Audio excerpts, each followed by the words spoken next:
ये जो संपूर्ण कुंडली मिलान में जो अष्टकुंड मिलान एक छोटा-सा पार्ट है, उसको देखा जाता है और पूरी कुंडली के द्वारा दोनों की संपूर्ण कुंडली का विश्लेषण करके उनके आगे का जीवन कैसा रहेगा उसकी भविष्यवाणी की जाती है। तो जब हम वर-वधू के जो कुंडली मिलान में आप क्या देखते हैं कि वर्ण, वश्य, तारा, योनि, ग्रह, मिति, गण, भकुट, नाड़ी आदि का मिलान किया जाता है। तो इसके बाद में जब कुंडली मिलान में जो ज़रूरी बातें हैं उसको यह देखा जाता है कि दोनों का जीवन कैसा चलेगा। तो ये कुंडली मिलान से ये पता चलता है कि दोनों एक दूसरे के अनुरूप हैं, अनुकूल हैं दोनों एक दूसरे के लिए कि नहीं है। कुंडली मिलान से ये भी पता चलता है कि दोनों एक दूसरे की क्या ताकतें हैं और कमजोरियां हैं, उनको कैसे हम संतुलित कर सकते हैं ये पता लगता है। कुंडली मिलान से ये पता चलता है कि दोनों एक दूसरे के लिए कितने अनुकूल रूप से सोचते हैं, आप दोनों एक दूसरे के लिए कैसे काम करते हैं, क्या प्रतिक्रिया करते हैं और कैसे अपने आप में एक दूसरे को त्याग करने की कैसी भावना है। तो इस तरह से कुंडली मिलान में 36 जो गुण होते हैं, इसमें 18 से 21 गुण मिलने पर मिलान मध्यम माना जाता है। वहाँ 32 से 36 गुण मिलने में शादी को बहुत शुभ माना जाता है। तो ये एक छोटा सा पार्ट है।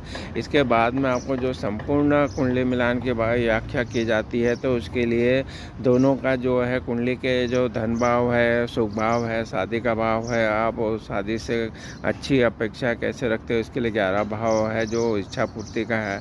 इन सब में फिर गुरु और शुक्र ग्रह का बहुत ही महत्वपूर्ण योगदान आता है। फिर 7वां भाव और 7वें भाव का स्वामी को देखा जाता है।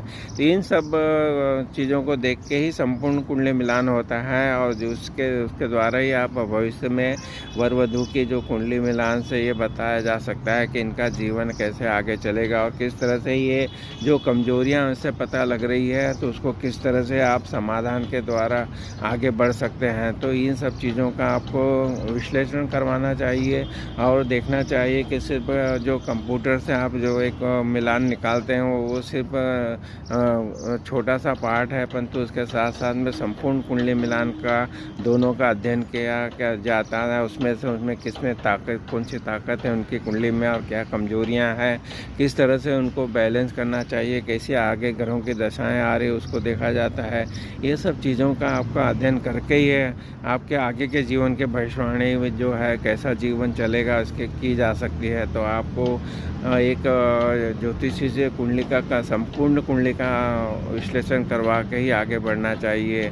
इस तरह से आपको अपनी कमजोरियां मालूम पड़ेगी, आपकी ताकत मालूम पड़ेगी और आगे किस तरह से उन चीज़ों को आप अपने जीवन में सुधार करके दोनों को एक दूसरे को समझ के आगे बढ़ सकते हैं। धन्यवाद।